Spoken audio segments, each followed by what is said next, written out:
Bien, muy buenas tardes, tengan todos ustedes bienvenidos a esta sesión 5 del ciclo de webinars Hablemos de Logística en los Negocios. Los saluda Rubén Leal de la Facultad de Contaduría Pública y Administración de la Universidad Autónoma de Nuevo León. Y bueno, les queremos dar la más cordial bienvenida en esta quinta sesión ya de nuestro ciclo de webinars y que bueno, el día de hoy va a ser del tema de Incoterms 2020, impartido por el maestro Marco Antonio Ojeda González. Previo a iniciar con la sesión del día de hoy, únicamente algunos recordatorios. Primero que nada, agradecerles mucho su apoyo, solicitar y agradecerles de antemano el apoyo en teniendo silenciados los micrófonos y desactivadas las cámaras. Esto con el objetivo de que la sesión la podamos llevar sin ninguna interferencia, sin ninguna interrupción, y de esta forma la misma sesión sea aprovechada de manera más eficiente por todos, ¿no? Entonces agradeceremos mucho por ahí que nos apoyen con micrófonos y cámaras desactivadas. Por otro lado, también recordarles que es importante al momento de terminar la sesión que se registren en la lista de asistencia. Recuerden que es necesario registrar la asistencia a cada webinar en el que participen por el tema de la constancia de participación que se les va a extender, la cual va a ser emitida por la Facultad de Contaduría Pública y Administración de la Universidad Autónoma de Nuevo León y la Asociación Mexicana de Logística y Cadena de Suministro, que, bueno, son las dependencias organizadoras de este ciclo de webinars. Entonces, es importante, por favor, que no se retiren sin haber llenado la lista de asistencia. Por otro lado, también les recordamos, la dinámica es la siguiente: nuestro ponente hace la presentación del tema en cuestión y finalmente preguntas y respuestas es en la última parte de la sesión. Hay un tiempo designado para ello, no se preocupen. Las preguntas las pueden hacer directamente ustedes activando su micrófono o las pueden escribir en el chat de la sesión, nosotros las leemos. Únicamente sí les vamos a pedir mucho también el apoyo que si deciden participar con el micrófono, sea de manera ordenada. Para ello agradeceremos mucho que puedan levantar la mano, tiene aquí el icono de la mano en la barra de herramientas, y de esa forma vamos participando de manera ordenada, procurando que todos podamos participar, ¿no? Que todos aquellos que tengan la inquietud de hacer alguna pregunta o comentario a nuestro ponente lo puedan hacer. Entonces, bueno, sin más que agregar, esas eran las indicaciones generales o los comentarios generales. Voy a permitirme hacer la lectura de la semblanza curricular del maestro Marco Antonio Ojeda González, quien es máster en Administración de Comercio Internacional de la Universidad de Monterrey, es licenciado en Administración por la Universidad Regiomontana y en este 2020 se encuentra en la elaboración de tesis para la obtención del grado de doctor en Administración y Liderazgo Educativo. De 2004 a la fecha es consultor asociado en Comercio Exterior del bufete Ojeda Consultores SC, atendiendo a empresas de diversos sectores en temas principalmente de organización, evaluación de operaciones, logística aduanal, desarrollo de manuales, entre otros, todos relacionados obviamente en temas de comercio exterior, así como elaborando auditorías internas para el cumplimiento de leyes y reglamentos emitidos por México. El maestro Ojeda laboró durante 15 años en el Banco Nacional de Comercio Exterior. En la iniciativa privada estuvo 7 años participando en el sector de muebles, eléctrico y de servicios como empresario y administrador, obteniendo la experiencia que posteriormente ha aplicado con los empresarios respecto a temas administrativos, negociación, Incoterms y otros temas aduanales. En lo que respecta a la academia y docencia, cuenta con más de 20 años de experiencia en nivel licenciatura hasta doctorado, impartiendo cátedra tanto a nivel nacional como a nivel internacional, y todas estas cátedras en torno a temas aduanales y de comercio exterior. Así que sin más preámbulos, quiero dar la más cordial bienvenida al maestro Marco Antonio Ojeda, ponente de nuestro webinar 5 con el tema Incoterms 2020. Bienvenido, maestro. Muchas gracias.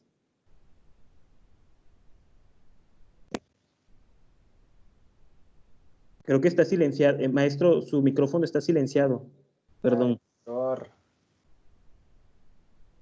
Ahora sí, perdón. Ya, listo. Gracias. Muchas gracias, mi estimado Rubén. Aquí vamos a empezar a ver un tema que nos llama la atención a todos desde hace tiempo y que son los famosos Incoterms, pero aquí lo que tenemos que ver en una condición particular es un cambio que hubo a partir de noviembre del año pasado. Posiblemente habían escuchado casi todo el año pasado la condición de ahí viene el agua, empezaron a haber muchos rumores, se hicieron 20,000 cambios, hubo muchos disque expertos que decían los cambios que iba a haber y no se dieron esos, sino sucedieron los que ahorita vamos a mencionar.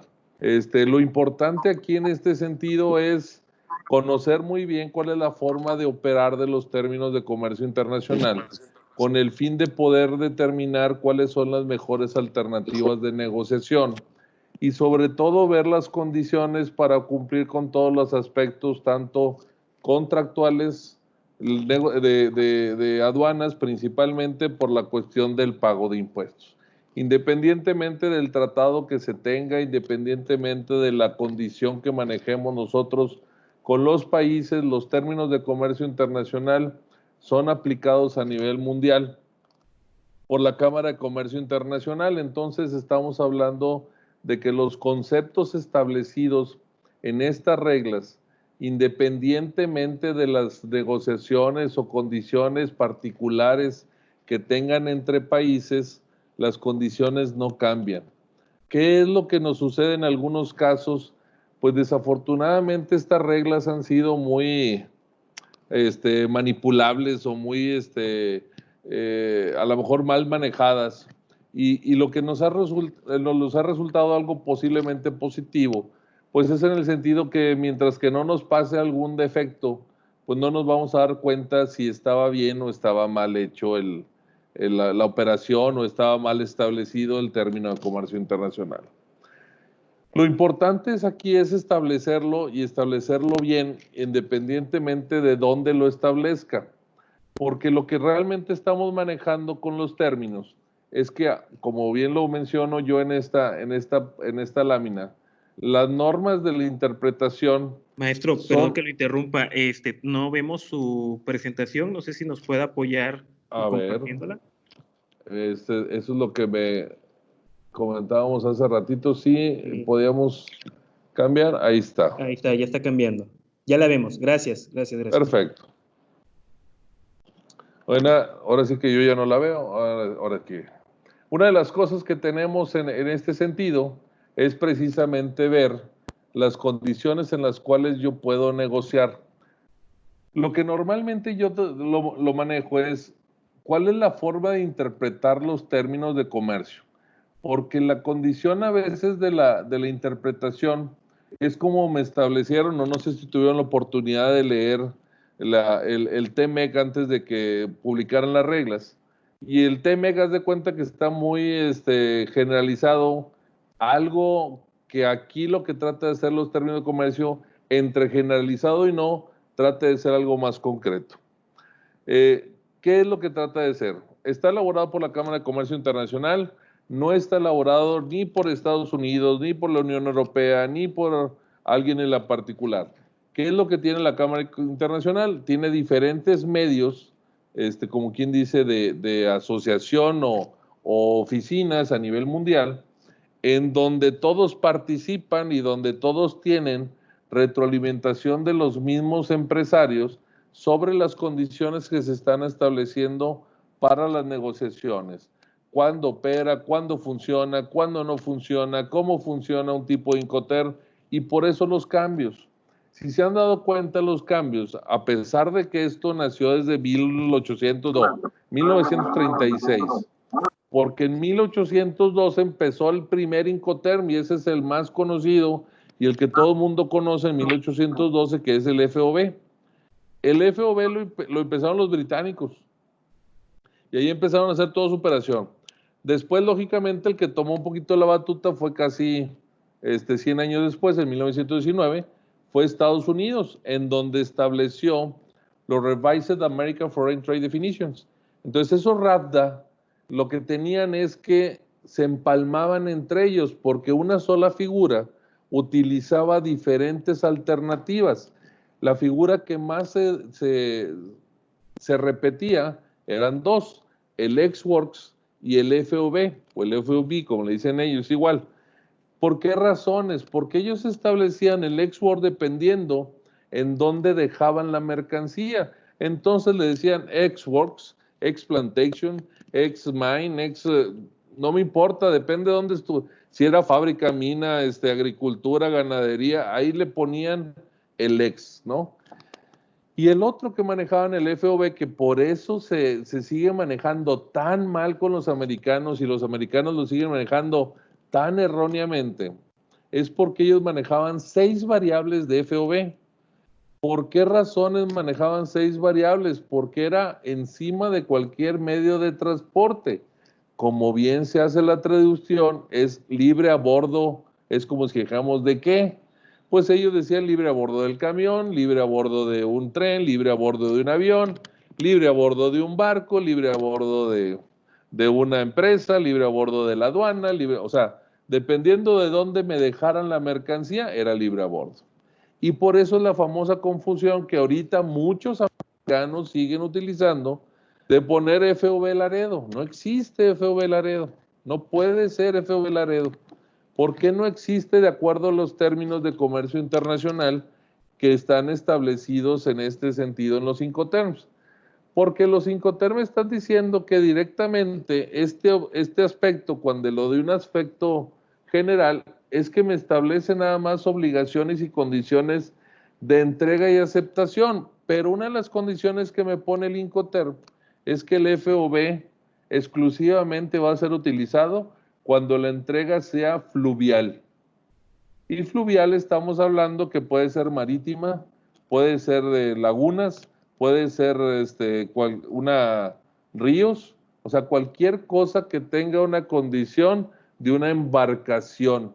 No es necesariamente un barco, puede ser una condición de una barcaza, puede ser una condición de un ferry, puede ser de una condición hasta de las mismas, ¿cómo le llaman? Que en algunos lugares allá en la India y en otros lugares tienen unas pequeñas plataformas, como si fueran ahora sí que casi balsas, y ahí en ese lugar también se le maneja el concepto del FOB, pero no puede ser utilizado en ninguna de las otras condiciones.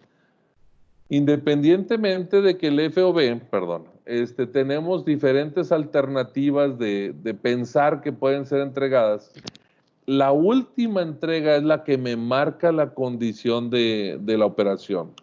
Entonces, cuando vemos el aspecto legal, lo primero que me dice, ¿quién me reconoce la condición de los términos de comercio internacional para poder yo hacer una negociación? Pues ya lo que te la reconocen directamente es la Convención de Viena. Desde 1980, dentro de los artículos de compra-venta de mercaderías, en uno de los artículos que aquí les menciono, que es el artículo 9, el inciso 2, ya podemos usar la condición del uso de los Incoterms, en donde ya podemos definir cuáles son las condiciones en las cuales vamos a manejar la entrega. Los nuevos sistemas del Incoterm 2020, que desafortunadamente no me traje el librito para mostrárselos, porque se me quedó en el home office, en la otra oficina, cuando estaba haciendo la presentación, es una condición que se estipuló exactamente en cada Incoterm, cuál es la condición y el lugar de entrega. En los Incoterms anteriores también estaban establecidos, pero estaban un poquito más genéricos, ahora fueron un poquito más precisos. ¿Qué es lo que nos ayuda? Bueno, México dentro de esta Convención de Viena también participa y entonces la parte de la legislación atribuye la condición de una negociación. Ahora, hablemos algo específico. Un contrato de compra-venta internacional, para que sea válido, Lo único que tiene que hacer es estar firmado por ambas partes. No necesito ni estar notariado, apostillado, o como le llaman en el país donde hacen una negociación. Es un contrato privado. Lo único que tiene que estar es firmado por ambas partes. ¿Qué nos sucede en algunas ocasiones? ¿Y quién lo firmó? ¿Tenía representación o no? Lo que tenemos que buscar es que me lo firme una persona que tenga ese poder o esa negociación. Hoy en el extranjero no existen poderes, en todos los países existen poderes, pero algunos están establecidos directamente en la constitución del negocio y son 2 hojitas. No son como en México que te dan un montón de hojas notariadas y por los 2 lados y en lado oficio. Son muy sencillas. Si ustedes llegan a tener la oportunidad de ver una escritura constitutiva americana, por ejemplo, se van a dar cuenta que son súper concretos. ¿Dónde viene la ampliación? En el transcurso de la vida del negocio, donde van abriendo negocios, van abriendo pautas, van abriendo alternativas de negociación y todo eso lo integran precisamente a su estatuto. Entonces, lo que quiero decir que en este sentido es que los términos de comercio internacional están involucrados en los contratos, pero en la cuestión individual, si yo lo pongo en el sentido de que podemos mencionar, un contrato es cualquier punto de negociación que tengamos como una compra-venta, como un pedido.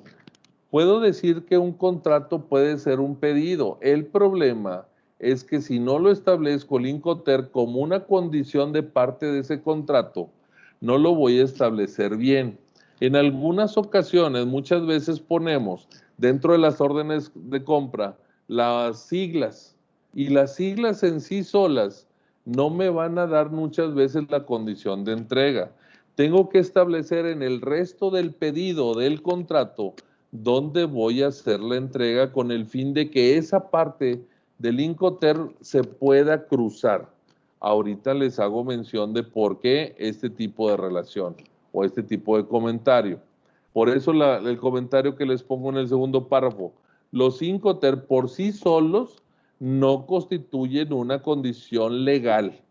Es una condición voluntaria. Si yo lo quito, lo cambio, le pongo, es más, sigo utilizando Incoterm 1910. Es válido. El día de hoy, 2020, es válido. Siempre y cuando le pongan las siglas y el año que estoy utilizando los Incoterm.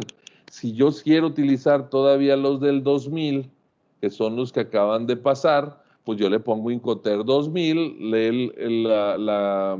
las siglas que estoy utilizando y el lugar de entrega que estoy manejando, y es completamente válido. ¿Por qué? Porque es voluntaria y es aplicable en las condiciones que acuerden comprador y vendedor.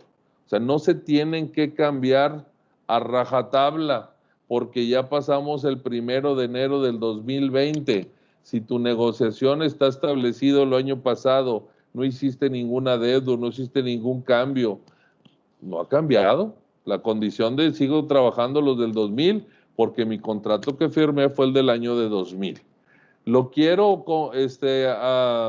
cambiar, lo quiero adoptar ahora lo nuevo, hay que hacer un addendum. Si hiciste un contrato firmado por ambas partes legalmente para poder llevarlo a una condición arbitral en el extranjero o en una condición de corte legal internacional, entonces tengo que hacer un addendum. ¿Ok? ¿Qué es lo que nos marca aquí? Lo que nos marca los Incoterm son 3 cosas bien importantes y ese es el punto neurálgico de los Incoterm. Primero, las obligaciones. ¿Quién se ocupa de qué y qué hace qué cada una? ¿Quiénes son los obligados? Pues lógicamente el que vende y el que compra. No hay obligados de agente aduanal, no hay obligaciones de transportista, no. Las obligaciones son del vendedor y comprador, porque esos a su vez hacen la contratación de los diferentes servicios. Entonces, a ver, el obligado nada más es el dueño de la mercancía que va a traspasar a otra persona y que nos va a estipular las condiciones en las cuales quiere hacer la operación de venta. Si la compradora está de acuerdo en las condiciones, entonces ellos son los únicos que se arreglan. Es como si lo viéramos en este sentido como una carta de crédito internacional. Si ustedes han tenido la oportunidad de manejar una carta de crédito internacional, las obligaciones solamente son de dos, aunque intervengan los bancos. Los bancos solamente hacen lo que hacen o lo que establecieron el vendedor y el comprador. Es lo mismo que nos va a pasar en los Incoterm. ¿Dónde establecimos la operación? ¿En qué condiciones? Si se fijan aquí una condición particular de obligaciones, dentro de las obligaciones, cuidado, no entran en las obligaciones del vendedor. Oye, me tenías que haber entregado un televisor de 55 pulgadas, de 4K o 8K que ya hay. A ver, si no lo estableciste en tu orden de compra, los Incoterm no tienen nada que entender en ese sentido. Yo no sé en los Incoterm cuál es el momento y el movimiento. Los Incoterm solamente me hablan los gastos, el punto de entrega, las condiciones y el riesgo son estos en la operación. ¿Cuándo debo de entregar? ¿Cómo debo de entregar? Eso va en el contrato o en el establecimiento de la orden de compra. Eso no va en el Incoterm. Las condiciones de obligaciones, puedo establecer algo particular solamente de hacer cambios en el Incoterm o no, con el fin de que, a ver, si no me dicen que hay ningún cambio y me voy con las reglas de los términos de comercio internacional, por decirlo en un ejemplo muy sencillo, vamos a tomar el primero, que es Ex-Works. El Ex-Works, ¿qué obligaciones tiene por parte del vendedor? Realmente ninguna que no le pida el comprador. Lo único que tiene que hacer es preparar la mercancía, ponerla en la condición de embalaje que se tenga que manejar o hayan acordado, llámese tarimas, cajas sueltas o lo que sea. Si va entarimada, le hacen el emplayaje, le ponen los papeles necesarios. Si tiene que llevar un certificado de origen que no tiene costo, tienes que tener papel listo de ese certificado de origen. Si tienes que emitir una cuestión de una obligación de un certificado a lo mejor de inspección porque no estás matando a ningún animal en peligro de extinción, eso, por ejemplo, la obligación es del comprador de decirlo. Para que llegue aquí o para que salga de tu país necesito esto. ¿Por qué me dice para que salga de mi país? Porque en el Ex-Works el vendedor no hace ni trámites aduanales. La única obligación es, aquí está lista la mercancía en mi domicilio. ¿Cuál domicilio? El que quieras, la bodega, el centro de distribución, el almacén, la cochera, donde quieras. Mi domicilio fiscal. Ahí es donde voy a entregar la mercancía. Entonces, las obligaciones establecidas en cada uno de los Incoterm ya están puestas. ¿Cuáles son tus puntos y cuáles son los míos? Ahorita voy a empezar a manejar varios para que vean los errores que manejamos en una cuestión de cotidianidad y los riesgos que corremos cuando no conocemos exactamente dónde debo de hacer el cambio. El riesgo más grande, cambiando a la cuestión de riesgo, es la condición de entrega, dónde y cuándo hacer la entrega de la mercancía. Aquí siempre habla del vendedor la mercancía y dónde transmite el riesgo del vendedor al comprador por una simple razón. La entrega puede ser hasta un punto distinto a lo que es la transmisión del riesgo. Y eso normalmente lo vemos en uno de los grupos. No me quiero adelantar porque en la siguiente filmina lo voy a mencionar. Pero aquí hay diferencias. No siempre es el mismo lugar. Es que yo establecí que el punto de entrega era la cuestión de que va a ser en el aeropuerto o en el puerto, por ejemplo, de Altamira, Tamaulipas. A ver, ¿en qué Incoterm estás hablando para saber si realmente la entrega es en Altamira o la entrega es en tu planta con soporte de fletes hasta Altamira? Es cosa distinta. Muchas veces nosotros pensamos, porque decimos, me lo entregas en tal puerto, llámese del país de salida o del país de entrada, la obligación del vendedor termina en ese puerto, y no es cierto, no es así, no en todos los casos, en muchos sí, pero no en todos los casos, y eso es lo que hay que tratar de entender y averiguar muy bien. La otra condición que me establecen los Incoterm son los costos. ¿Quién paga qué? Por ejemplo, ahorita que hablábamos de la obligación que necesito un certificado de inspección para que no exista peligro de mortandad de animales en peligro de extinción, el costo lo aplica, o mejor dicho, lo paga el comprador, pero lo tramita la vendedora. La empresa vendedora es la que va a asumir en su país el trámite. ¿Sabes qué? Voy ante la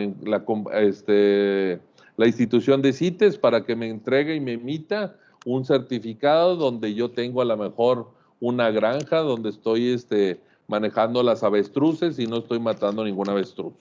O donde yo tenga la condición de criadero de cocodrilos, o donde tenga todo lo que sea peligro de extinción.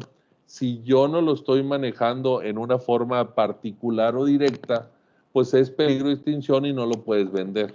Es más, en lo particular, si tú vas de Monterrey o mejor dicho, de México, por si hay alguien conectado fuera de Monterrey o la zona metropolitana, a Estados Unidos, y tomas a lo mejor una cuestión de que te vas por vía aérea, ¿sí? Y llegas al extranjero y llegas con unas botas de un animal de peligro de extinción, te pueden quitar las botas, te pueden quitar la bolsa, te pueden quitar el cinto.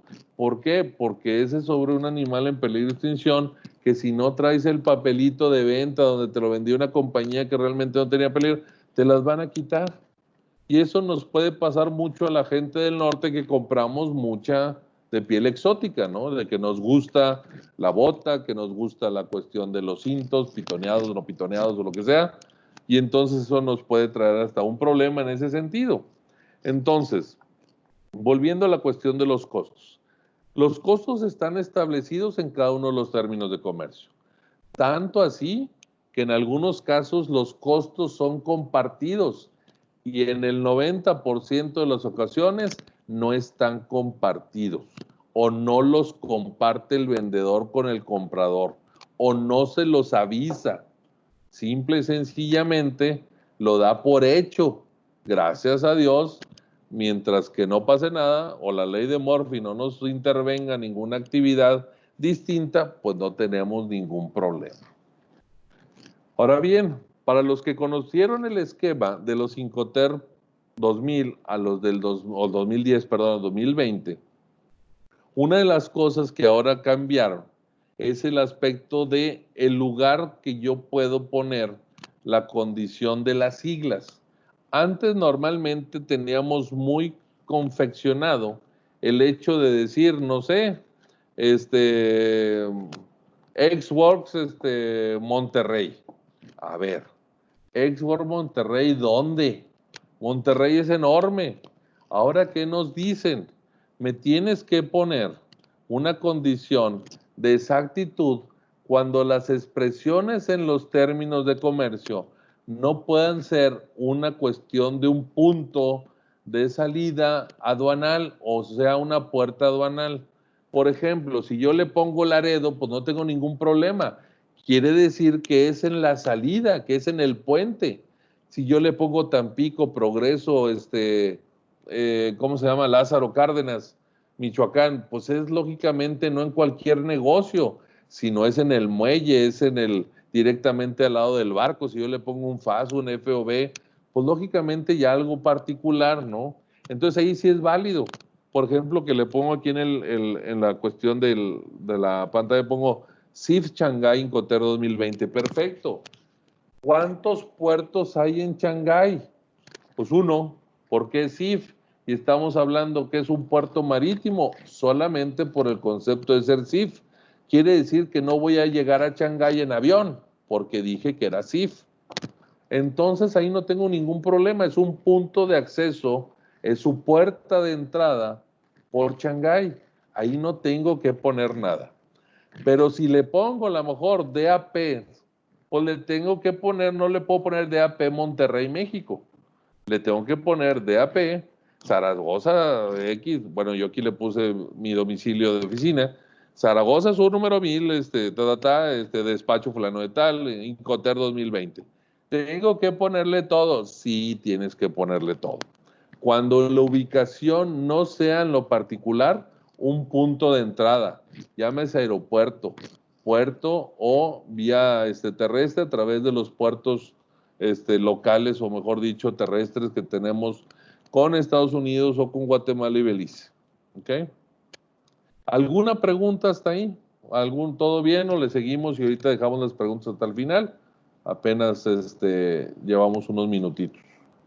Bueno, ¿qué es lo que tenemos que ser concretos? Mucho teníamos este error de poner el famoso DAP Monterrey. ¿Qué pasaba en el caso de una condición que tuviese alguna característica de algún tipo de problema? Pues usábamos el sentido común a decir, a ver, si le pongo DAP y el señor tiene su domicilio fiscal en Zaragoza Sur número 1000, Monterrey, Nuevo León, pues se supone que es en Zaragoza Sur número 1000. Ok, estamos de acuerdo. Normalmente utilizamos el sentido común y la mercancía va a llegar. ¿Por qué? Porque dijimos que era en Monterrey y el domicilio fiscal está en Monterrey. Problema es cuando muchas veces ponemos un domicilio fiscal, vamos a suponer, de una compañía como Cemex. ¿Qué le ponemos? Oye, Constitución, no me acuerdo el número de la avenida de Cemex, pero le ponemos lógicamente el domicilio fiscal, donde también tenemos plantas alrededor en Monterrey. Pues ahí vamos a tener un problema. ¿Va a estar ahí la cola de los camiones ahí por Constitución? Pues no. Lo tengo que poner directamente en qué planta la quiero. Porque a lo mejor, aunque sea el mismo Monterrey, pues hay varias plantas. ¿Sí? Entonces, eso es lo que se trata de evitar ahora con la nueva característica de los Incoterms. ¿Ok? Problemas que tenemos normalmente. Todas las reglas normalmente está designado la entrega de la mercancía y es donde se transmite el riesgo, excepto en 4 de ellas. El FCA y en las reglas que manejamos, como quien dice, como si fuera grupo C. Ahorita vemos la cuestión de los grupos, que creo que tuve el error de ponerlo desfasado, porque primero les dije las reglas del grupo D y luego les puse cuáles son los grupos. Entonces me voy a saltar primero cuáles son los grupos y luego me regreso porque quedó al revés volteado, ¿no? Primero nos vamos a decir categorías o grupos. ¿Qué son los grupos? Lo que inicia con la primera letra. Los términos que estamos manejando en los términos de comercio internacional son 11, antes eran 13, se eliminaron. Y entonces tenemos 1 en la E, tenemos 3 en la F, tenemos 4 en el C y tenemos 3 en la D. ¿Qué es lo que nos establece? Exactamente las condiciones en algo que nos puede ayudar a determinar algo muy simple. Más o menos en una sola letra, ¿dónde empiezan mis responsabilidades? Por ejemplo, si decimos el grupo E, que nada más es el ex-works, pues lógicamente quiere decir que desde contratar el agente aduanal en el país de salida, está la obligación por parte del comprador. Lo único que tuvo el vendedor fue decir, aquí está tu mercancía, establecimos en la fecha de entrega para el día 3 de julio, hoy es día 2, pero ya está tu mercancía. No, si no viene el día de hoy no pasa nada, no está cayendo ningún problema. Oye, yo te la tengo desde ayer, es más, es un error tuyo como vendedor que la tengas un día antes, si lo vemos en el buen sentido de la palabra. Tú dijiste el día 3, es hasta mañana, entonces hasta mañana corren los tiempos. Y esto es importante cuando lo dejas en otro lugar. Tengan cuidado, porque cuando estableces, y ahorita que veamos algún ejemplo de la F, un lugar y te anticipas, el problema es que los costos siguen corriendo a nombre tuyo si te anticipas. ¿Por qué? Porque él no está esperando a recoger la mercancía el día 2, sino hasta el día 10, y tú la dejaste 8 días antes. ¿Quién va a pagar el almacén de esos 8 días? Pues el que se adelantó. Oye, es que ya le avisé que desde el 2, a ver, le hayas avisado lo que él les había, la necesidad del comprador era hasta el día 10, por la cual no la pidió el día 2, la pidió el día 10. Entonces tú tienes que cargar con esos costos. Por eso la primera letra ya me dice desde un principio cuáles son parte de mis obligaciones, costos, entregas, operaciones, responsabilidad. En este Incoterm, que ya se le conoce como término de comercio internacional, a pesar de que la venta viene facturado una persona en el extranjero, debo de cobrar el IVA. ¿Por qué? Si ya viene a lo mejor que se lo vendía Bruce Lee o a Jackie Chan, como quien dice en China, y viene a la dirección de China, ¿por qué voy a cobrar el IVA si va para el extranjero? Porque la autoridad, el único documento que establece como válido para determinar que la mercancía salió no es tu factura, sino el pedimento de salida. Y en el ex-works las obligaciones del vendedor no es contratar al agente aduanal del pedimento de exportación, eso es del comprador. Si el comprador no pone tu nombre como exportador, pues no puedes exentar en la condición del IVA. ¿Ok? Entonces tengan cuidado, no porque sea parte de los términos de comercio internacional o que sea destinado en facturación al extranjero, ya con eso es automático la exención del IVA. Eso no puede ser, la autoridad necesita una validez, la única validez que tiene es él mismo, que es la parte de la disposición o la dirección de comercio exterior o la Administración General de Aduanas, que es el hermanito de Hacienda, y que le dice, sí, está aquí la mercancía y sí está destinada al extranjero. Yo te digo, si esa mercancía regresa, te aviso para que estés al pendiente de que el señor pague los impuestos. Es más, no te voy a permitir ni que la retorne a su oficina si no paga los impuestos primero. Oye, pero no he salido. Pues si ya vas para atrás otra vez, pagas los impuestos. ¿Sí? Entonces hay que tener este cuidado de cómo vamos a establecer las condiciones de entrega. El segundo grupo es el grupo F. Y aquí tenemos un problema entre lo que son los términos que vamos a establecer y las condiciones de entrega que vamos a manejar. Es muy simple, ¿por qué? Porque en este grupo F, la primera condición que me dicen es la mercancía va a ser entregada dentro del área territorial o del país territorial del vendedor. O sea, hace que no hay un transporte internacional. Me puedes escoger el transporte internacional y eso es parte de las obligaciones del comprador.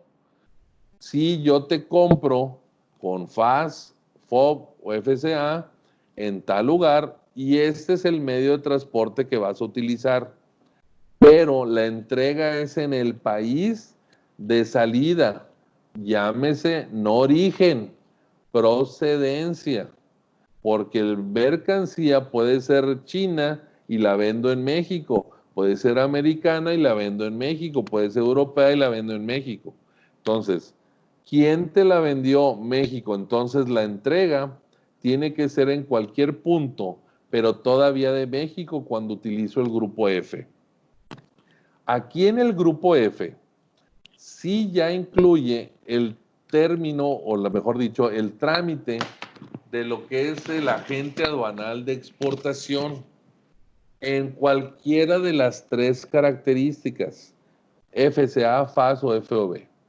Ya tiene el agente aduanal contratado por el vendedor, ya tiene los datos el vendedor de quién va a ser, ya tiene la obligación de no cobrar el IVA o de la posibilidad de no cobrar el IVA porque ya va a venir en un documento oficial que es el pedimento. ¿Ok?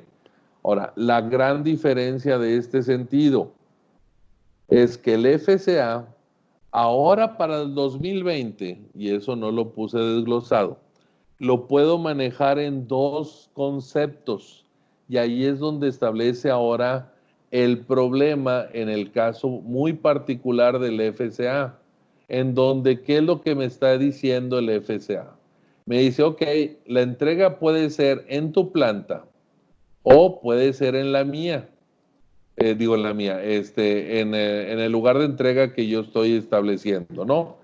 Pero ese lugar de entrega, ¿dónde va a ser la cuestión de de la real entrega por parte del vendedor. Y aquí está la diferencia. En FCA hay dos alternativas. Una, dicen, ¿FCA en dónde? No, pues te la voy a dejar FCA en el aeropuerto de la ciudad de Monterrey. Ok. El vendedor, ¿dónde es responsable? ¿De entregar la mercancía en el aeropuerto o de entregarla en su bodega y el flete ya es con riesgo del comprador?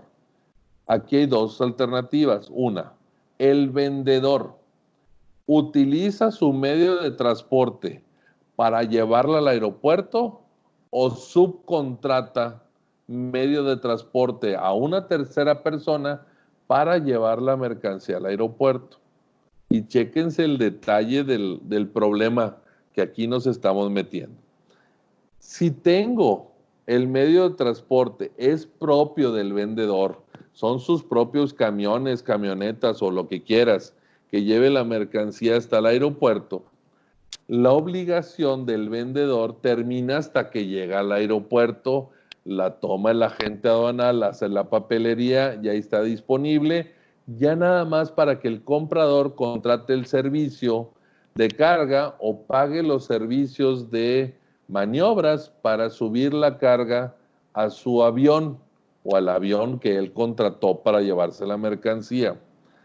Pero si el vendedor dice, yo no cuento con medios de transporte para llevar la mercancía, sino contrato a Transportes Blanco, Transportes Mor o el que sea, o cualquier tercero, Peñón, Peña, o el que sea, digo, no quiero mencionar, me hice mal en mencionar marca, porque la que ustedes quieran.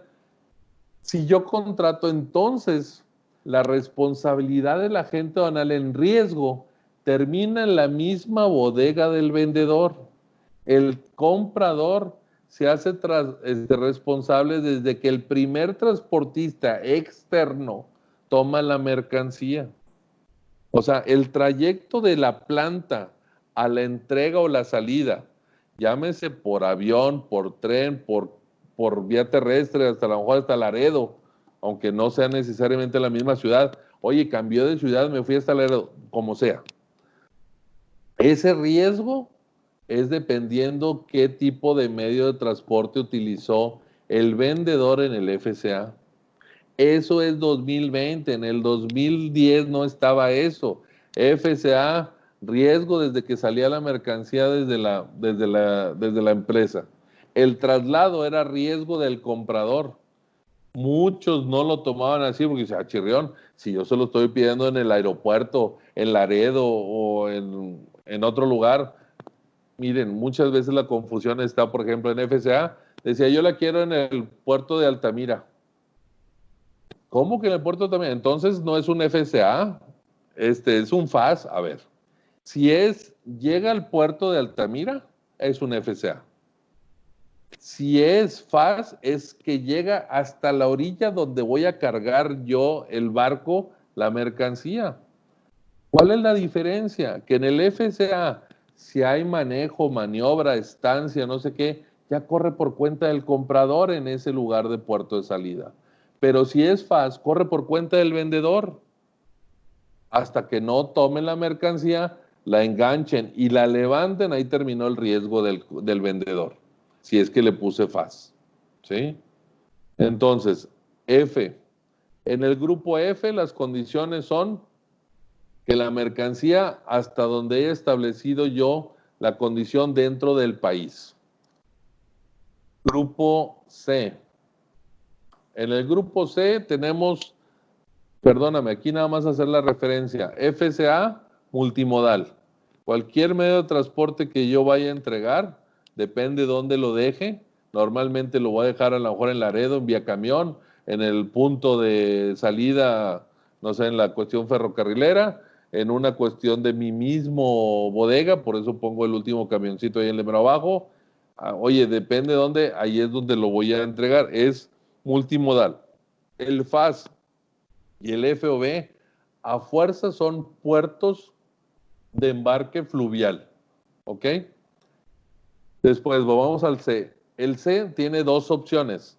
CFR y CIF es puertos fluviales.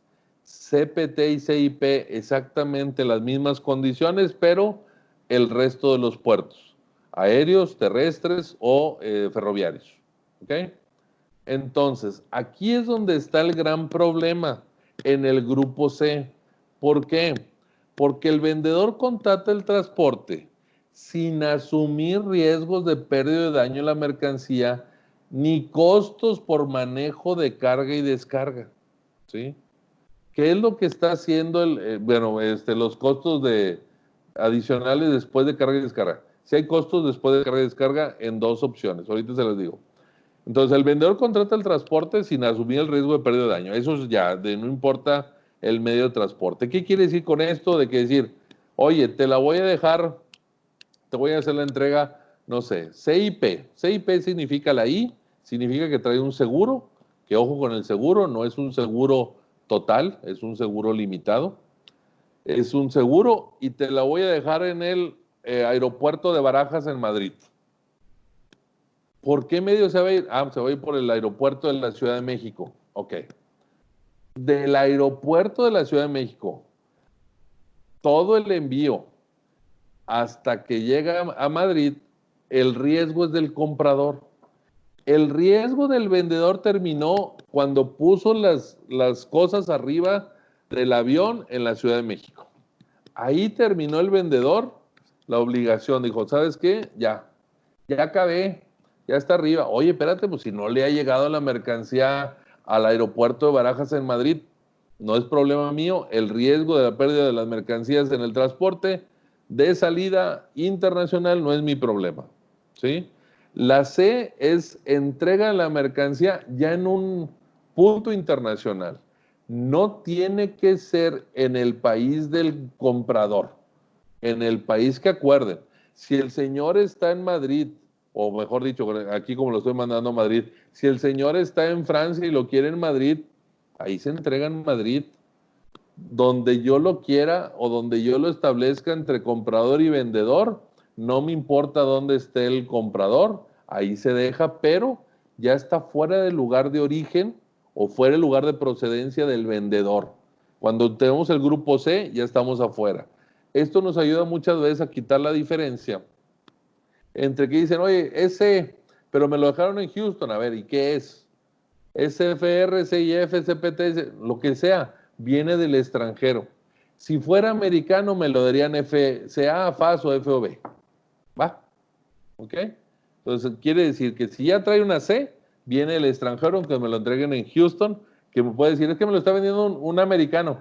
Te lo está vendiendo mal en determinado momento porque te lo está trayendo de otro lugar y te lo está dejando en Houston. ¿Ok? Entonces, el CFR, y perdón que me apure porque estoy viendo que ya faltan 10 minutos, ese es el gran problema. El riesgo, el traslado es por cuenta siempre del comprador. ¿Qué va a pasar? Yo traigo el CIP o el CIF con seguro, lo contrato yo vendedor, pero el beneficiario preferente es el comprador. Ojo, el seguro que tiene una cuestión marítima te dice, por ejemplo, un seguro limitado a daño y pérdida. En determinado momento tiene el concepto de hechazón, pero no tiene barredura. Si viene una ola y tumba todo, no está cubierto el seguro. Entonces el comprador tiene que contratar un seguro adicional. Si tú compras del extranjero y no compras con la mercancía asegurada, el capitán la puede tomar, la echa al mar y no tiene ninguna responsabilidad. Cuando llegue tu mercancía y digas, oye, ¿qué onda con mi mercancía? Yo compré esto que venía de China y no ha llegado aquí a Lázaro Cárdenas o a Manzanillo.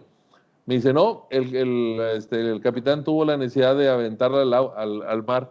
¿Cómo la compraste? Pues la compré CFR, o sea, con el flete hasta Manzanillo, debió haber llegado aquí. Pues sí, pero no traía el seguro. Y entonces, como no traía el seguro, ya, oye, la compré CIF. Ah, sí, lo que pasa es que hubo una cuestión de una tormenta y movió todo el barco y vámonos, se cayó la mercancía al agua. Ah, pues eso ya es barredura, ya no está cubierta por el seguro. Su seguro complementario para poder asumir la cuestión de la mercancía del daño, pagarle no, pues no lo hice, pues muchas gracias. Gracias por participar, vuelve a comprar. ¿Sí? ¿No tiene obligación el comprador de comprar un seguro total? No, no tiene. De acuerdo a Incoterm, no tiene. De acuerdo a negociación, sí puedes pedirle que lo contrate completo, ¿sí? Y tú pagar el sobreprecio de ese seguro. Lógicamente, pues el comprador yo te lo doy, pero pues me cuesta y pues tú lo vas a pagar, ¿ok? Entonces hay que tener mucho cuidado. Mucha gente piensa, llegó el barco, pero no llegó la mercancía, entonces está perdida o la está robada. A ver, si la roba una cuestión de un pirata y no es Jack Sparrow, sino los piratas que andan ahí en la cuestión del mar, pues el capitán levanta un acta y dicen, sí, se llevaron, ahora sí que él juega como si fuera ¿cómo se llama este? No el Tetris, sino el otro del Bottle Chip. Lo que estaba acomodado en la sección 1, Laguna 3, se la llevó el pirata, te la van a pagar. Pero si dicen, la mercancía se cayó por la cuestión de una condición natural, dicen, la mercancía está perdida. No está perdida porque el capitán dice, litoral tanto, región norte, tantos grados, ahí está la mercancía. Ya no sé cuántos kilómetros abajo del mar, ¿verdad? Pero ahí está la mercancía, ¿sí? Entonces dice, ¿vas a ir por ella? No me va a costear ir por ella. ¿Me van a pagar daños de la mercancía? ¿Qué era? Era leche en polvo, ya se echó a perder. ¿Qué le va a decir el seguro para no pagar? Tráemela. Quiero ver si el empaque que tú traías no funcionaba. Que esa es otra condición, aguas con el empaque, los seguros son tremendos. Ellos te pueden tomar y decir, oye, ¿cómo es que mandaste una mercancía vía mar y la mercancía no viene con un empaque para soportar la humedad del mar? Entonces me dices y me quieres cobrar daños al televisor o la computadora o lo que sea, ¿sí? Porque se humedeció, porque la leche se hizo líquida, porque los botecitos no sé, de estos de control de humedad y demás, pues ya vienen todos llenos y duros. A ver, eso es negligencia de empaque, no te lo va a cubrir el seguro. Si tú no sabes empacar algo para mandarlo vía internacional, ten cuidado porque no lo vas a recuperar. Hay que buscar bien las condiciones para poderlo trasladar. Es como que decir, es tomar como una referencia. Oye, no puedo subir a un avión porque tengo problemas cardíacos. ¿Te vas a subir a un avión? Pues no, te vas en tren, en camión o lo que sea, aunque te tardes más, porque si te subes, te mueres. Aquí tengo que hacer lo mismo y perdonen la comparación. Lo que tengo que hacer es saber cómo preparar la mercancía para que no se eche a perder, porque si no, nadie la va a recuperar. El último grupo es el grupo D. Aquí fue donde eliminaron más conceptos y pusieron el DPU, ¿sí? Y el DAP, y quitaron el DAT, el DQ, creo que otro, no me acuerdo cuál era el otro que estaba, el DDU y otro más. ¿Qué es lo que hicieron aquí? En el D, el vendedor es el responsable de todo. Si tú quieres que tu mercancía llegue en perfecto estado, que no tenga problemas porque es mercancía delicada, tú vende con el grupo D. Si el comprador no tiene capacidad para saber importar, te va a pedir que le vendas con el grupo D. Porque dicen, yo no quiero problemas hasta no ver la mercancía en el patio del puerto, del avión o donde sea, o en mi misma oficina, yo no pago, no compro, porque tengo 20 proveedores locales que me dan las mismas alternativas que tú que vienes del extranjero y no me voy a meter en líos. Entonces ahí te obligan a utilizar uno de estos tres términos. DAP te lo entrego en una plaza. No me importa la plaza, si es marítima, aérea, ferroviaria, lo que sea. DPU te lo descargo en tu oficina, pero no pago los impuestos, ni en el DAP pago los impuestos. En el único que pago todo, que es como si fuera viaje todo pagado, es en el DDP. En el DDP el vendedor paga los impuestos del país de salida, del país intermediario, del país de llegada. Un comentario que no hice el país intermedio, por ejemplo, en el CPT, si yo vendo, por ejemplo, de aquí a Canadá, el movimiento que me exija el gobierno americano de papelería la tramita el comprador. Ándele, a ver quién lo ha hecho. O cuando compras, me vendió un canadiense los trámites por Estados Unidos. ¿Quién los paga?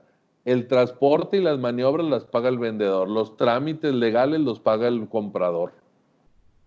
Nunca lo has hecho, ese es otro boleto. El vendedor es el que ha puesto todo y ya me lo pone directamente en Laredo. Eso es un valor agregado que te está dando el vendedor, pero no es una obligación de los Incoterms. ¿Sí? ¿Ok? Entonces, esas son las características importantes. Resumen, porque ya estamos casi al final. Ahora la estructura de los Incoterms, en cada uno de los puntos me puso obligación del vendedor, obligación del comprador. Obligaciones generales es la condición del 1. Segundo punto, la entrega. Obligaciones que se le conoce como A2 son del vendedor, las condiciones de entrega por parte del comprador, ¿cómo la recibe? Es el B2, ¿sí? Y así, transmisión de riesgo, transporte, todo es A es el vendedor, B es el comprador, pero cada uno de los números significa cada una de las responsabilidades. Obligaciones, entrega, transmisión de riesgo, medio de transporte, seguro a contratar, documentación a entregar. Desde el ex-work, ¿qué documentaciones entrego? En la documentación, el DDP, ¿qué documentaciones entrego? Despacho de exportación e importación, comprobación de embalajes o el marcado. ¿Por qué? Porque así te lo piden con ciertas características. Nada, que viene la mercancía, va al extranjero y tú todavía se la mandaste en algo que no es biodegradable, que no es reciclable. Llega a Europa y va para atrás. Imagínate el costo. Si no tienes un certificado de inspección y pasa o llega a un país centroamericano, Panamá, algo que te dicen, si no tienes certificado de inspección, por aquí no pasa. Va para atrás la mercancía y entonces, ¿quién paga eso? A ver, el que lo debe de pagar, si es una condición de traspaso, es el vendedor porque debió haberse percatado de eso. Pero si es tu país de destino, entonces el responsable es el comprador porque te debió haber dicho, ahí las condiciones de llegada son estas. Ahora, ¿cuál es el problema? A veces la comunicación. Ni quiero quedar como un tonto porque dice, no, pues cómo yo le estoy vendiendo a los gringos, ¿cómo le voy a preguntar que cómo la quiere? Como si yo no supiera qué piden en Estados Unidos, pues perdóname, pero no sabemos qué quieren. Porque las reglas cambian, está peor que el Big Brother, se les acaban de cambiar para México, ¿sí? Con todas las reglas del TIMAC. Ahora, por ejemplo, a partir de un mes más, cuando saquen las nuevas condiciones de la manifestación de valor que está establecido el día 30 de junio, dice el documento que debes de digitalizar el pedimento de exportación. Imagínate, no lo piden en ninguna parte del mundo. Y ahora nosotros vamos a tener que buscar el documento de salida de exportación del país vendedor. A buscarle alternativas. Yo ahorita estoy buscando alternativas, pero con la misma autoridad. Oye, es cierto, oye, lo van a cambiar, oye, y nadie me sabe contestar nada. Ni las famosas consultas ciudadanas y de nada por el estilo. Entonces, es algo que nosotros mismos, a veces como miembros de ese país, a veces no somos los responsables, sino tenemos que acatar lo que nos establece nuestro gobierno. No es problema preguntar, más vale preguntar que tener problemas. ¿Qué quiero yo? Evitar los problemas, pregunta. ¿Cómo quieres las mercancías? ¿En qué condiciones?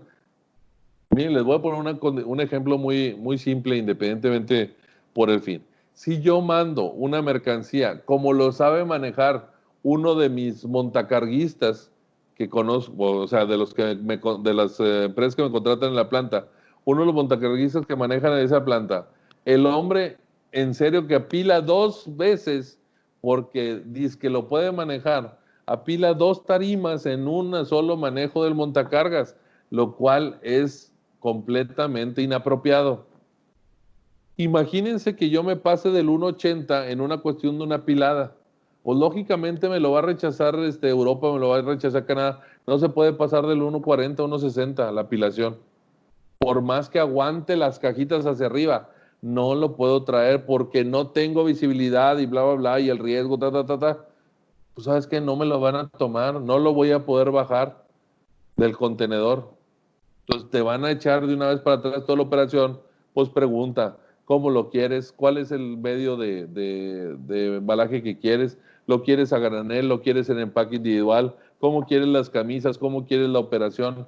Todo eso lo tengo que establecer desde un principio en el contrato. Los Incoterm no me establecen eso. Lo tengo que poner desde un principio.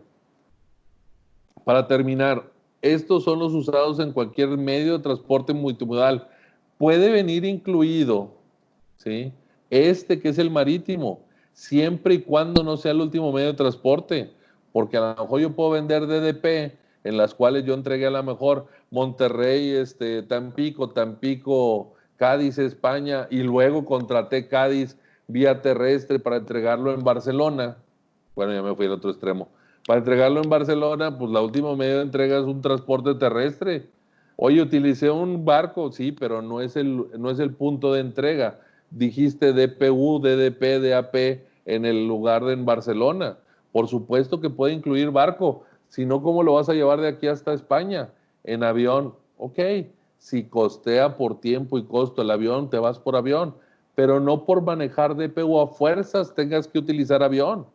Yo puedo utilizar barco, nomás que el último medio de transporte tiene que ser o aéreo, o terrestre, o ferroviario. En cualquiera de estos 7 que estoy mostrando en la pantalla. En cualquiera de estos 4 que muestro en la pantalla, no puede ser otro medio que como los muestro en las imágenes. A fuerzas el muelle de entrada o de salida, dependiendo si es F, es en el de salida, o es C, es en el puerto de llegada. Yo puedo dejar una mercancía como si fuera el barquito este que yo tengo aquí a mi lado izquierdo. Si el muelle está por acá y no tiene acceso, puedo dejar aquí mi barco aquí parado y llega una barcaza así y es FR y CIF.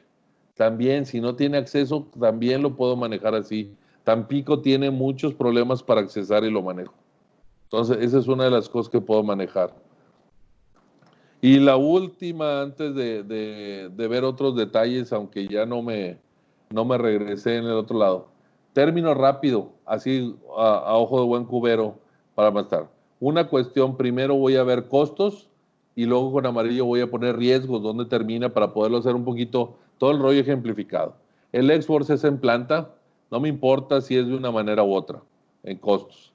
Después voy a manejar la mercancía, perdón, a lo mejor no se nota mucho, aquí está en la parte de abajo, se lo entrego al agente aduanal en un punto de salida. No me importa si ese agente aduanal va a utilizar avión, camión o ferroviario, ¿ok? Después el FAS lo dejo en una parte marítima, pero antes de que cargue la mercancía al barco, aquí en la orilla del muelle.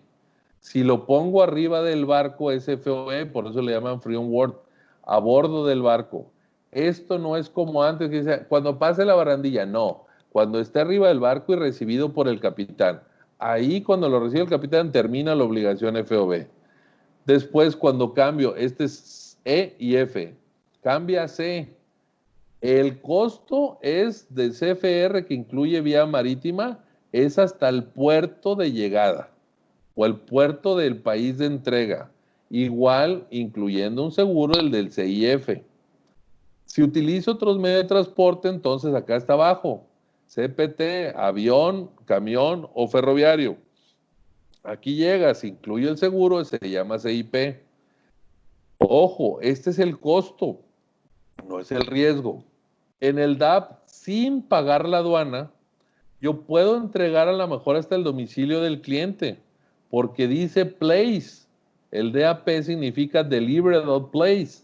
Entonces, ¿cuál es el place? El lugar que quieras. Puede ser el domicilio del cliente, puede ser el del agente aduanal, el consignatario, donde sea. Pero no la bajo, la dejo arriba del camión. Si la bajo, sin la agente aduanal, la llevo con el camión y la descargo. ¿Ok? Pero no están pagados los impuestos. Si quiero pagar los impuestos, entonces la entrego a esta lesa, no la descargo, casi a lo mejor aquí está mal, la debería dejar arriba del camioncito, pero es aquí ya en la planta, pero ya pagado por los agentes aduanales, ¿ok? Si vamos en riesgo, en el export no cambia. El riesgo cambia, a lo mejor dicen, aquí está, cuando lo subo al primer transporte, aunque no haya llegado al punto final que es la aduana, ahí termina mi riesgo.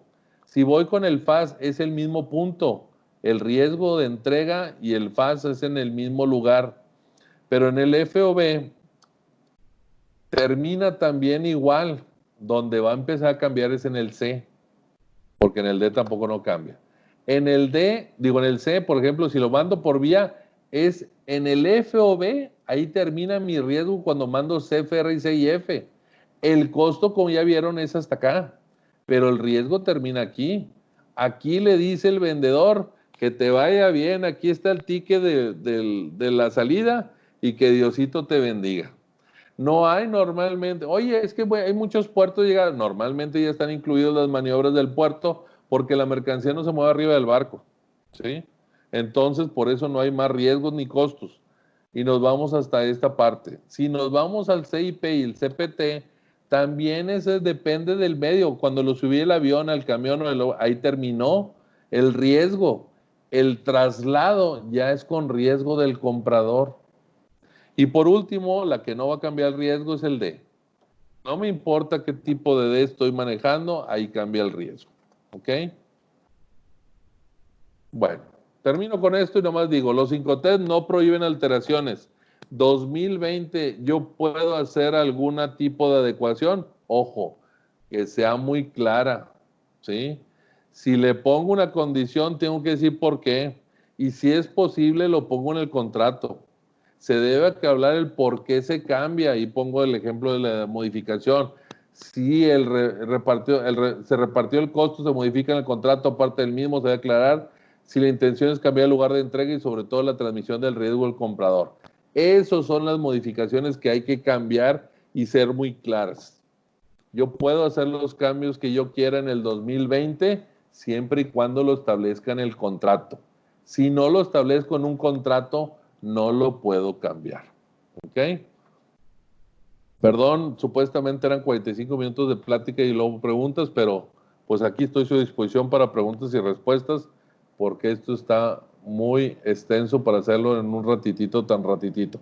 Gracias, ¿Ok? maestro. Gracias, maestro Marco. Digo, sin duda alguna, yo estoy totalmente de acuerdo con usted. Es un tema amplio que es, la verdad, yo creo que 2 horas, 3 horas, 4 horas, 5 horas no serían suficientes. Y además, sobre todo el momento que estamos viviendo, ¿no? Una actualización no solo de los Incoterms, sino justamente por la entrada en vigor el día de ayer del nuevo tratado, que como bien lo mencionaba usted, conllevó a una nueva ley de los impuestos generales de importación y exportación y una serie de modificaciones que, bueno, valdría la pena ir analizando cada una de ellas. Es el momento de hacer las preguntas, comentarios que le quieran hacer aquí al maestro Ojeda. Como les comentaba, lo pueden hacer a través directamente del micrófono. Únicamente les vamos a pedir que sea de manera ordenada y que levanten la mano. La otra opción es hacerlo a través del chat, que por ahí veo ya las primeras 2 preguntas. Maestro, me voy a permitir leerlas. Por favor. Pregunta Miguel Castillo, ¿cómo van a influir los cambios del tratado con Estados Unidos y Canadá en los Incoterms? En ningún momento va a ser ningún problema, puesto que la negociación en los tratados no incluyen conceptos de riesgo, ni operaciones, ni de entrega. Todo lo que es la parte del TMEC incluye ya el aspecto a lo mejor de los beneficios, del origen, de la condición a lo mejor contractual, de propiedad, todo eso es lo que está manejando el cambio del TMEC. Con respecto a los Incoterms no cambia. A menos que tú hayas determinado la cuestión de decir, es que yo lo entrego con impuestos pagados, pues la diferencia sería entonces, ¿cuál es como bien lo acaba de comentar ahorita Rubén, cuál es tu nuevo impuesto a pagar con el TEMEC? Y en ese sentido, tú, vendedor, eres ahora el nuevo responsable de ese impuesto, menor o mayor, tú tienes que pagarlo. Si no lo acordaron en un contrato, que esto también puede ser, oye, yo establecí DDP, pero acordé en un contrato que cualquier cambio que se dé en ese periodo o en el transcurso de la vigencia, nos íbamos mita y mita en lo que era la cuestión de los incrementos, válido completamente, ¿sí? Hay que aprovechar esa adelantamiento que tú tuviste en la cuestión de la negociación. Pero no cambia nada por la cuestión del tratado. No tiene nada de influencia. Muchas gracias, maestro, por responder a la pregunta. Por ahí hay un comentario, no es tanto una pregunta, de Mario Huerta, que dice, felicidades, maestro, un tema muy interesante, abordado de manera muy precisa. Ese era el comentario que consideré pertinente compartirlo. Hay Gracias. otra pregunta de Javier Morales que, bueno, es referente a un tema de la lista de asistencia. También comentarles, ya está ahí el link de la lista de asistencia de la sesión de hoy para que por favor no olviden registrar su asistencia. Muy bien, ¿alguna otra pregunta que le quieran hacer aquí al maestro Ojeda? La realidad es que es muy interesante todo este tema, como lo hemos comentado, y creo que es el momento pertinente, ¿no? Entonces, ¿alguna otra pregunta que quieran hacer, comentario los participantes?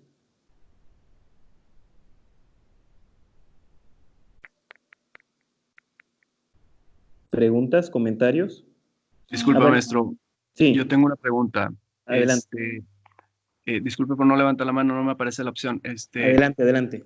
Mi pregunta es, se mencionaba al principio que se puede hacer referencia a Incoterms de otras fechas, Sí, que no tienen que ser las actuales. Entonces, si a mí me parece adecuado los Incoterms que se usaban antes o algún detalle específico, se puede aclarar en el contrato el Incoterm tal de tal fecha es el aplicado en este contrato. sí, definitivamente sí, sí es válido, siempre y cuando lo manejes en el contrato. Ojo, el contrato, nada más que ponga siempre la cuestión de la parte arbitral. No se les olvide en los contratos condición arbitral internacional. Si tú pones las leyes mexicanas, ¿sabes qué te van a atender? Ni una. Yo tuve la oportunidad de ser el responsable aquí en la región norte de lo que es la Confederación para la Protección del Comercio Exterior de México, en donde hacíamos las demandas a los extranjeros de los que habían hecho alguna cuestión de alguna cuestión ilegal o diferente de los contratos, y todos los contratos que nos llevaron, ninguno venía leyes internacionales aplicables. Entonces, como no venían, no tuvimos ninguna, más que una sola respuesta de un hombre de buena fe de Noruega, que es el único que nos contestó y aprovechó un viaje que tuvo a Sintermex para una exposición. Pero de ese se tardó un año en contestar. Entonces, nada más sí se puede poner, siempre y cuando nomás que siempre lo tengan establecido una condición de un arbitraje en los contratos. El arbitraje, establecer la organización que va a hacer el arbitraje. La organización puede ser la Organización Mundial de Comercio, puede ser el arbitraje de alguno de los de tratados internacionales, pero principalmente la Organización Mundial de Comercio. Ahora, existen árbitros internacionales en diferentes partes del mundo y tú puedes tomar, oye, quiero el arbitraje de la Universidad de Texas, ubicado en San Antonio, bla, y funciona. Porque esos arbitrajes, a pesar de que tú tengas negocio con los americanos, son arbitrajes que no participan a veces jueces americanos, cuando tú tienes una negociación con un gringo. Y cuando lo participan, se supone que deben de ser una persona por su juramento, pues, ¿cómo le llaman? Que no esté canteado para allá, ¿no? Maestro, nada más para terminar, en Sí. Estados Unidos la propuesta de un precio en algunos estados se considera ya como parte del contrato y usted mencionaba algo al respecto.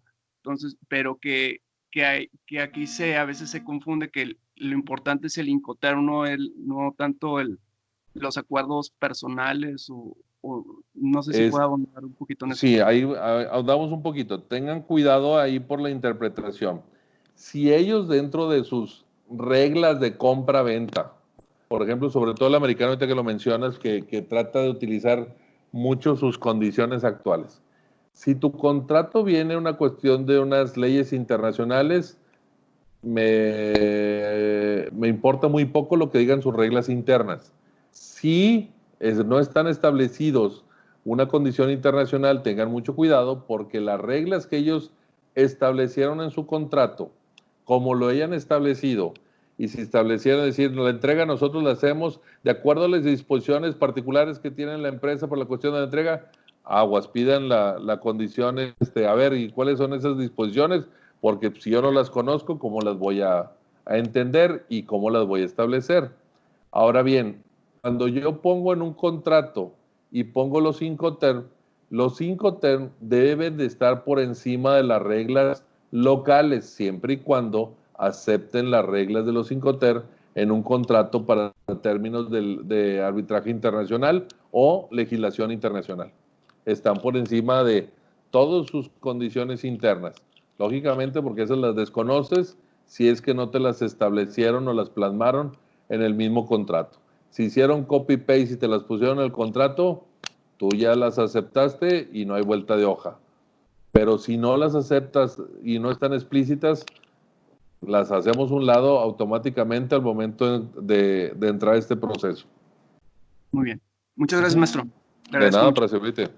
Hay otra pregunta por aquí, maestro, de Daniel Rojas, ¿Sí? Que dice, ¿qué le hace falta al puerto de Tuxpan, Veracruz, para crecer y ponerse al nivel del de Manzanillo? Es importante mencionarle, maestro, que contamos con la participación de personas de Monterrey, del área metropolitana de Monterrey, pero sí, también de estados de la República Mexicana, inclusive participantes de Colombia y Panamá. Entonces, una muy buena participación de Puebla, de Ciudad de México, de Veracruz, Guanajuato, Chiapas también por ahí está participando, hay varios, ¿no? Hay varios estados, y bueno, esa es la pregunta de Daniel Rojas Gutiérrez, ¿qué le hace falta Daniel al puerto de Tuxpan, Veracruz, para crecer y ponerse al nivel del de Manzanillo?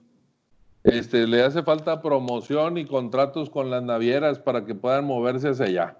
El problema, acuérdate que es dónde está la entrada y dónde está la separación. Casi el problema de la diferencia con Manzanillo es pues que llega a una zona, porque pues lógicamente lo que atiende Progreso, Tampico, Tuxpan, Altamira, pues es hacia una zona principalmente europea y demás, y lo que atiende acá Manzanillo pues es para el otro lado, ¿no? ¿Qué se hace falta ahorita con las nuevas adecuaciones que están haciendo en los puertos de Veracruz? Pues un poquito más de negociación con las navieras para que empiecen a funcionar en esa zona. No todos los espacios que dejaron, creo, en Tuxpan, y no estoy muy involucrado en ese, creo que tuvieron algunos problemas para la cuestión del calado o la profundidad que tienen ahí. Entonces la condición es que cierto nivel de barcos no puede llegar. O sea, llegó hasta creo que hasta Super Panamax nada más, que es una cantidad de barcos que no es los más grandes, que son los que a lo mejor reciben un poquito más en Manzanillo. Lógicamente Manzanillo tampoco, ni el Lázaro Cárdenas recibe barcos como lo recibe a lo mejor el puerto de Los Ángeles o el puerto de otros lugares acá en Estados Unidos que vienen de China, porque no tenemos la infraestructura para traer esos hiperbarcos. Aparte de la infraestructura, muchas veces el volumen de la cantidad de mercancía que traen. Realmente lo que nos hace falta ahí un poquito ahorita en Tuxpan es que pues se movieron, pero creo que no se movieron a la par con las compañías que te hacen el movimiento. Es como decir, ya puse un nuevo aeropuerto en Veracruz, si no autoriza nuevas aerolíneas para llegar al aeropuerto, pues no hay más turismo a Veracruz, ¿no? Perdóname que no te doy una respuesta concreta, que quisiera yo ser parte del gobierno para poder volver a empujar al bello de Veracruz. Yo tengo muchos amigos en Veracruz y todo el mundo está, bueno, primero enojados con los tiburones y luego con este detalle, ¿no? Con este tipo de detalles. Gracias, maestro. Hay otra pregunta de Jonathan Gregorio. Su pregunta es, ¿se usan Incoterms en plataformas digitales como Mercado Libre, Amazon, Alibaba, etcétera, ya que en ocasiones son envíos internacionales? Creo que la pregunta es si se usan los Incoterms. Ajá. Deberían de usarse, pero el problema aquí también que tenemos, y hay que tener mucho cuidado, Amazon, Mercado Libre y muchos de esos negocios no son para hacer contratos para personas de negocios, es para compras individuales. Esas compras individuales no llevan la operación de un pedimento legal para que después tú puedas usar ni comercializar las mercancías que compras a través de ellos. El envío que te hacen muchas veces se maneja a través de un pedimento, que es un pedimento de uso de mensajería, que le llaman T1. Ese clave de T1 no te permite comercializar a la empresa hasta que no hagas un pedimento de manera individual. Se supone que todos esos servicios de Amazon y Mercado Libre y cosas por el estilo, son para uso personal. Si yo tengo a lo mejor un servicio o una empresa que me vende a través de su plataforma, te voy a poner a lo mejor una palabra, una compañía más genérica. Vamos a decir ahorita que está muy de moda, los de Swipe, por ejemplo, que te venden toda esta parte de productos de limpieza y cosas por el estilo. Si ellos en tu plataforma te venden a ti como centro de distribución, ellos sí pueden manejar una condición de Incoterm y deben de ponerla para decir cuáles son las obligaciones y hasta dónde te van a entregar, para saber la responsabilidad al momento que lleguen a otro lugar, llámese que ellos vendan al extranjero o que tú compres del extranjero a través de las plataformas personales de las compañías. Normalmente estas plataformas como las que mencionas no son para hacer uso comercial, es para uso personal y no te permiten las mismas compañías de transporte hacer cambio de pedimento. Pero si la envías directamente de una plataforma, yo tengo clientes que compran así por vía DHL, FedEx, UPS y todas las que existan, Back Global, Back2Go Logistics, bla, bla, bla, todas, pero ya con un pedimento de uso personal como negocio y ya importan como A1, como importación definitiva, como importación temporal, con las mismas condiciones, porque lo hacen a través de un agente aduanal individual. Llámese por el mismo agente aduanal del DHL, perdón que vuelva a utilizar el nombre de una compañía, de la compañía de mensajería, puede ser el mismo, tú lo das de encargo conferido, lo das de alta y lo traes. Tienes que negociar primero con la compañía de mensajería porque te va a pedir papeles hasta decir ya no, copias de altas, obligaciones fiscales, declaraciones, identificaciones del representante. Te va a pedir 20,000, se va a tardar como 20 días en darte de alta, decirte sí te acepto y ya te empiezan a manejar pedimentos individuales, aunque sean envíos por DHL. Si el envío por mensajería, y otra vez vuelvo con DHL, y el envío por mensajería que tú compres en Amazon, no haces la referencia en el transportista que vas a utilizar una mensajería, un pedimento individual, el servicio de mensajería que está incluido en ese de Amazon no es lo mismo que el mensajería que te cobran en lo particular como negocio. Es mucho más caro el del negocio que el que te cobra directamente la plataforma. ¿Por qué? Porque ya están incluyendo en lo individual un pedimento para ti y no un pedimento global entre 1,000 personas donde traen para todo lo que es la operación global. ¿Ok? Tengan nada más mucho cuidado cuando compren. Alibaba y todo eso también. Alibaba tiene la opción de manejar los dos conceptos, pero nomás chequen muy bien porque muchos son pensando en hacer el negocito informal, y entonces en el negocito informal, si te llega, y ya me pasó por ejemplo con un cliente, una vez le llegó un cliente y le llegó directamente a Valle Oriente y le quitó todo porque no tuvo los comprobantes de importación de todo lo que tenía ahí venta y había bolsas, abrigos y no sé qué, y se lo robó. Me dice, oye, ¿lo puedo recuperar? No, pues no lo puedo recuperar. ¿Por qué? Porque no tiene las condiciones legales para hacerlo, a menos que pagues todos los impuestos y entonces, si no, pues no me conviene. Ya lo perdiste todo. Entonces, ¿sí? Gracias, maestro. Hay otra pregunta que me voy a permitir leer también, es del maestro Sergio Ruiz. Él pregunta qué tanto crecimiento en la economía mexicana se prevé con el inicio del TEMEC y cómo estamos preparados para afrontar estos retos con Estados Unidos, que es nuestro mayor socio comercial. Bueno, y aunque nos vamos ahí a otro tema que es el TEMEC en sí, lo que hizo es lo mismo que el Telecán. ¿Cuál es la diferencia entre un esquema y otro? En que muchos de los aspectos que en el Telecán estaban establecidos desde un principio como inamovibles, en el TEMEC fueron un poquito más a mi uso o necesidad particular. Tanto México como Estados Unidos como Canadá. ¿Por qué? Porque toda la regla que está establecida como tratado dice, cada una de las partes se interpretará y pondrá y hará las condiciones que mejor le establezcan. Y entonces ya con eso, por eso salieron las reglas de comercio exterior para el TEMEC. ¿Qué tanto me va a dar a mí alternativas? La verdad, para mí no creo que haya ninguna disminución para este proceso. O sea, para lo que es la parte del TEMEC, yo no creo que tengamos ningún problema de decir, oye, me fue mejor, me fue peor con la cuestión del TEMEC. Yo creo que no va a haber cambio, ¿eh? No creo que tenga ninguna condición de destruir. ¿Qué fue algunos sectores sí fueron más restringidos, como el automotriz, como el acero, como el aluminio, donde directamente estaba muy concentrado, en este caso, por ejemplo, Estados Unidos, me dice, oye, me estás quitando las plantas de mi país porque tú no pagas lo que debes de pagar, y entonces está poniendo reglas específicas para que cumplan con las características. Pero te quiero hacer nada más una cuestión de una referencia.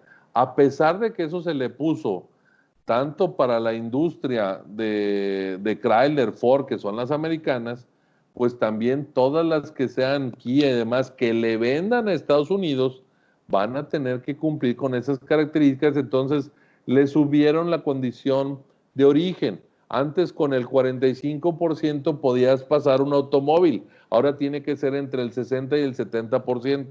Ahí es donde va a estar el detalle para las empresas automotrices.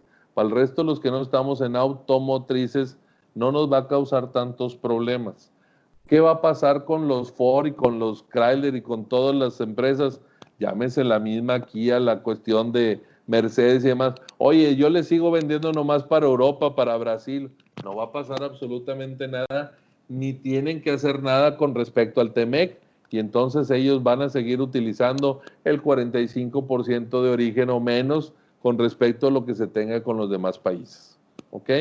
Sí hay cambios y lo están pasando mucho, y sobre todo más por la pandemia, de que ahora todo, hasta lo que es el aspecto de los impuestos, ahorita que hablaban de Mercado Libre, tú compras algo por Mercado Libre y la persona que te vende, y por eso están elevando los precios, ya le están quitando la cuestión y le están haciendo retención de IVA cuando antes ni te incluían el IVA.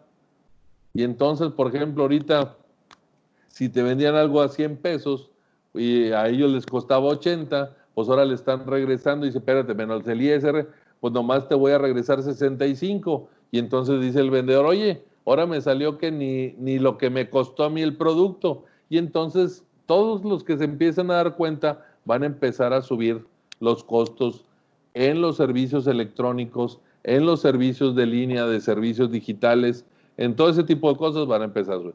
Pero eso no es por el TEMEC, eso es porque se están dando cuenta de que hay operaciones que vienen del extranjero, mercancía local o lo que sea, que dicen, oye, pues si da comercio a través del servicio digital, pues que nos paguen los servicios digitales. ¿Sí? Entonces, en ese sentido, no es tanto por el TEMEC. Yo no creo que afecte o sea muy promotor, como dice nuestro gobierno ahorita. Vamos a tener nuevas oportunidades. Yo creo que vamos a seguir creciendo como hemos crecido, paulatinamente, con el mismo proceso, las mismas negociaciones. Las reglas me cambiaron, pero como en todo en la vida, me acoplo a las reglas y sigo trabajando. Eso es lo que me cambió el TEMEC. Me cambió un poquito las reglas, me cambió un poquito el certificado de origen, lo hizo más sencillo, pero ahora lo va a poner un poquito más restrictivo al momento de que te pidan, a ver, compruébame que realmente es mexicano, canadiense o americano, y ahora sí está un poquito más amarradito para que te pueda exigir información a los proveedores, y si no la presenta, entonces si tú hiciste importaciones del país vecino, pues te van a decir, si no me contestó, entonces págame todos los impuestos. Eso ya existía desde el Telecán y mucho antes, pero nunca había sido tan fuerte como pienso yo que va a empezar a ser para los próximos años, que es un poquito más del aspecto recaudatorio. Gracias maestro. Hay dos preguntas más, yo creo que ya serían las últimas por los tiempos. Sí. Pregunta Ángel Eduardo Fuentes, ¿Usted cree que la infraestructura de transporte, se refiere a vías de tren, puertos, aeropuertos, en nuestro país son suficientes y eficientes para soportar la demanda de traslado de mercancías internacionales? No, definitivamente no. Yo creo que hay bastante movimiento, pero yo creo que a lo mejor a veces no son tan eficientes como nosotros deseáramos. Aún así, tenemos un poquito de los precios un poquito más económicos. Lo que no tenemos es que como no tenemos las vías de acceso en las mismas condiciones, ni estamos estructurados en el país para decir, en esta zona es donde más se concentra la operación, lógicamente las rutas más fuertes siguen siendo las mismas. Guadalajara, Monterrey, San Luis, Aguascalientes, México, Pachuca, Estado de México, pues ahí la operación es igual y lo vemos nosotros en la cuestión. Yo ahorita puse el ejemplo del avión para la condición de México a Tampico, Veracruz, Torreón y demás, donde dicen no hay tanta frecuencia, los costos son más grandes. Entre más concentremos los negocios en los diferentes estados, lógicamente va a mejorar las condiciones del transporte. El transportista solo no puede hacer milagros. Yo conozco muchos transportistas que hacen muy buena negociación, no necesariamente se están siendo muy avaros con los precios, pero el problema es que no tienen el servicio de ida y vuelta. Entonces el costo por mandar una mercancía a una zona distinta de la que tiene mucho negocio, el regreso vacío, pues a él le cuesta. Entonces, eso nos falta un poquito más de infraestructura en el resto del país.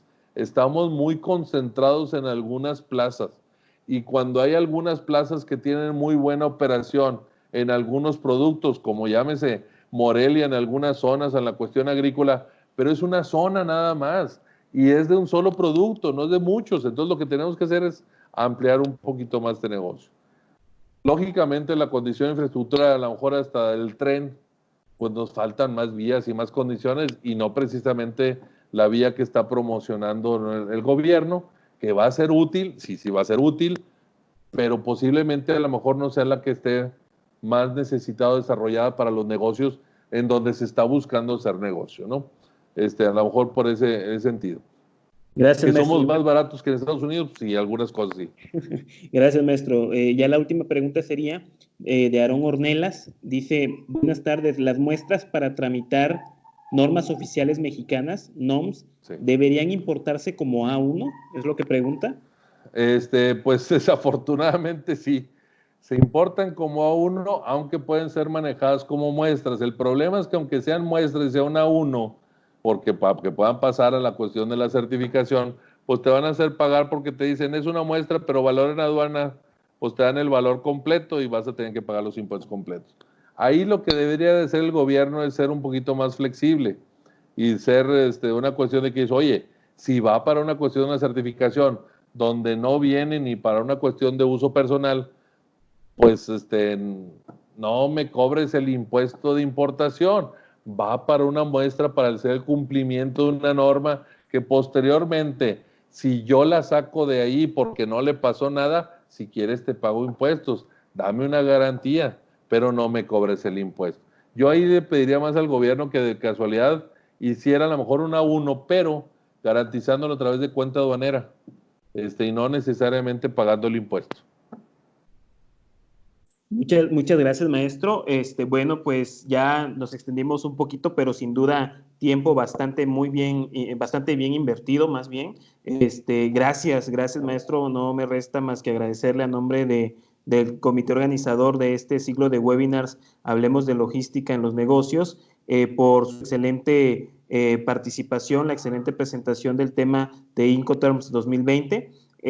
Como comentábamos, es un tema tan extenso que sin duda alguna yo creo que se requeriría un ciclo completo, ¿no?, de webinars, sí, para hablar solo de Incoterms, ¿no? Pues muchas gracias, estimado maestro Ojeda, muchísimas gracias por su apoyo, por su disposición siempre a apoyarnos en este tipo de iniciativas y proyectos.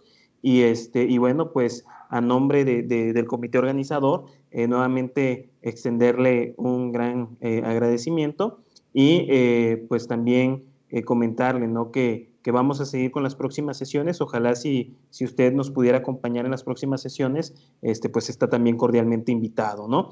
Y bueno, pues gracias, muchas gracias. No, al contrario, Rubén, muchas gracias por la invitación y a tus órdenes.